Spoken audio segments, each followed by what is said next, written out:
All right, here we are. I'm Will. Welcome to another video. In this one, I want to talk to you about things I wish I knew when I first started out in my photography journey. It's my hope that at the end of this video, you're going to be inspired, but also hopefully get some insights on how to break through that plateau which you might be experiencing, or even just some of those frustrations which you may be encountering, because let's face it, I know it can be frustrating at times when you can't get the results that you're after. So hopefully you can learn from some of my mistakes. All right, let's get into it.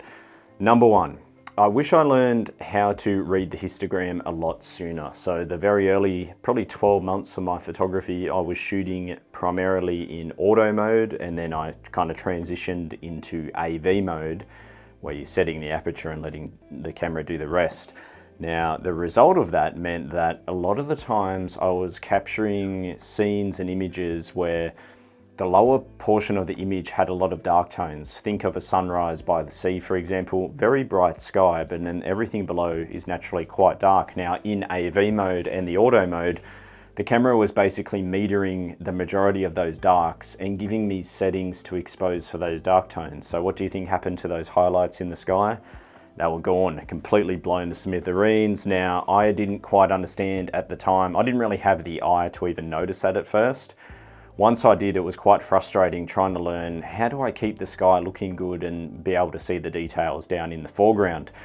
Finally, eventually, I started learning manual mode and how to read the histogram. And understanding the histogram is basically understanding the data that you have or are about to collect in your image. And what it meant was I started exposing to protect the highlights, and then the darker shadows and midtones I will then reveal in post. So if anything, I went from coming home with really bright files to coming home with slightly darker files, but I just had that full creative control then, and it just took a lot of the guesswork and frustration out of my photography. I really was able to pre-visualize the final result and then kind of finish the exposure up back home, instead of just getting these really bright shots and not knowing how to adjust it.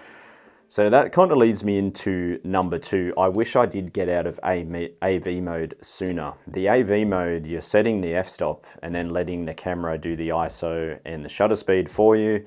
One of the downsides to that is it can really limit you when it comes to being a versatile photographer. For example, AV mode, if you're sitting on a tripod shooting a seascape, for example, sure, it's probably going to do a pretty good job for you as long as you're not blowing that sky out. But what if you're handheld? AV mode doesn't know if you're handheld, and it could be giving you a shutter speed that's just far too slow to be handheld. What if you decide to shoot aerials? Again, you can't have a shutter speed too slow to shoot aerials. Same as wildlife, or if we get on a boat now and go and capture one of the fjords here. There's so many different scenarios that involve you having to think and adjust the settings accordingly to get the right result.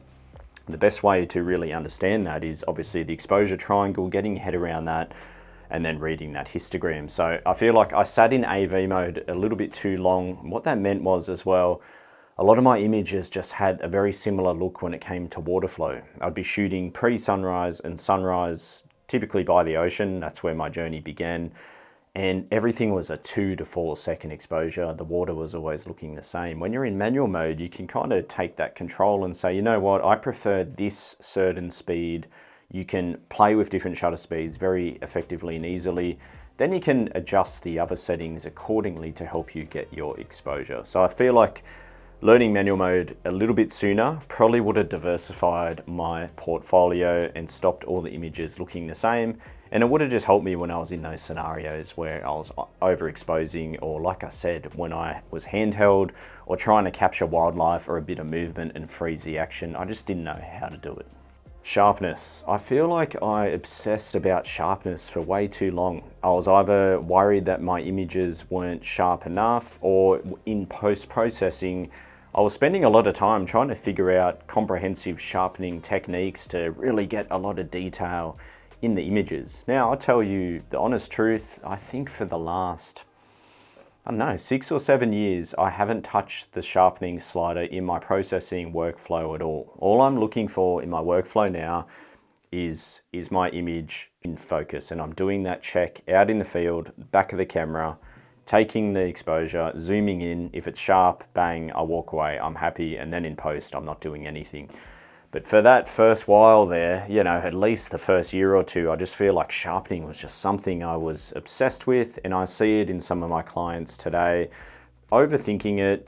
And honestly, a lot of the time it's just going to come down to buying good optics, so getting decent glass, and then just using the correct f-stop out in the field to get that depth of field that you're after. So a lot of the time it's just really nothing to do with sharpening in post. It's just making sure that the execution out in the field is on point. So if you're struggling with that, I do have other videos covering sharpness, but yeah, it could be the fact that you're not using good enough glass. It could be that your f-stop just isn't giving you the depth of field that you need.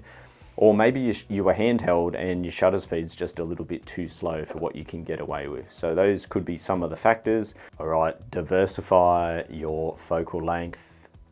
We're all guilty of it as landscape photographers in just shooting wide angle scenes, just plonking down and just getting a foreground and a background and timing that with a sunrise or sunset, and away we go.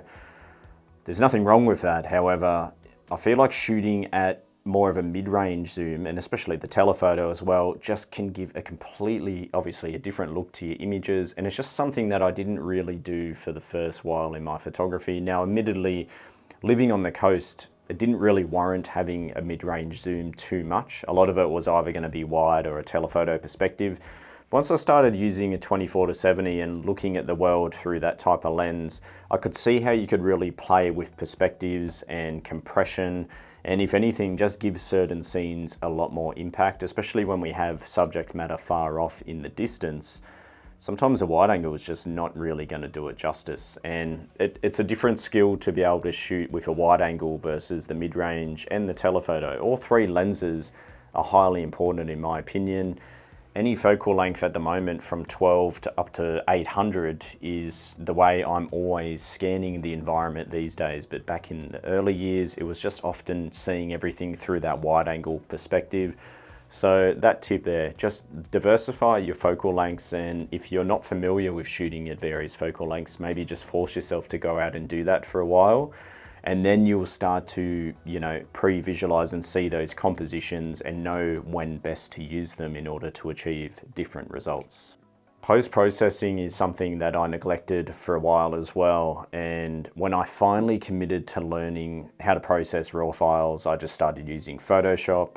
And yeah, it was definitely daunting, but the results were immediate. They were far better than the random program that I was using early on. I think it was called paint.net. It was a free program, and as you can imagine, it was terrible. But also, I just wasn't willing to invest the time into learning processing because I said, hey, I'm a photographer. I only want to use a camera. I don't want to do the editing part. But I come to learn that it's all part of the art form. Digital photography requires digital handling of those files. So investing time in the processing, but my other advice there is just find a workflow that kind of makes sense to you and then just stick to it. Don't try and learn too much. Now, thankfully for me, when I was learning, there was no YouTube where I lived. There was no one running workshops. So I didn't even know what a workshop was initially.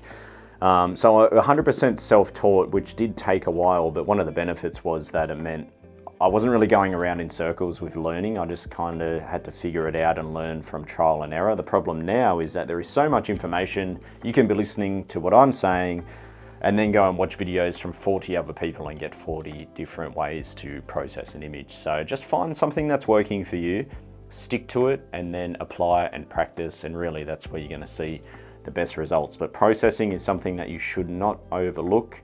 It is highly critical. My last piece of advice is in regards to gear, and when it comes to gear, especially camera body and lenses, my main advice is just make the most of what you have and stop looking at what else is out there, because at the end of the day, there's always going to be a better camera body, there's always going to be a lens which looks enticing to you and someone raving about the next greatest thing. In reality, you know, the best photography is made not necessarily to do with gear, but it's the other key factors which I call the 4 pillars: location or subject matter, good composition, good light, and then good processing. The gear really, it's just the absolute last part of the equation. So of course it does help having sharp glass. It helps having a good range of focal lengths and then a camera that has a good dynamic range, etc., etc. But look, if it's out of your budget, or if you already have pretty high-end gear, which I'm sure most of you probably do, just get on with it. Just get out there and start shooting, start practicing, because the best photography and the best images, they're out there right now. All it's waiting for is you to be there with your own creative vision, not sitting here watching me on YouTube. So if anything, just more time in nature. And I feel like that was probably one thing that I certainly wasn't lacking in, but every now and then it would get the better of me thinking that, hey, maybe I need to buy this, or should I be using what that guy has? And you know, along the way, I've stripped back my setup to be so simple now. 3 lenses, a body, and that's all. No filters. I don't even carry a polarizer anymore. Just super easy, because really it's just about getting that right light and those other factors that I mentioned: composition, location, and then processing effectively.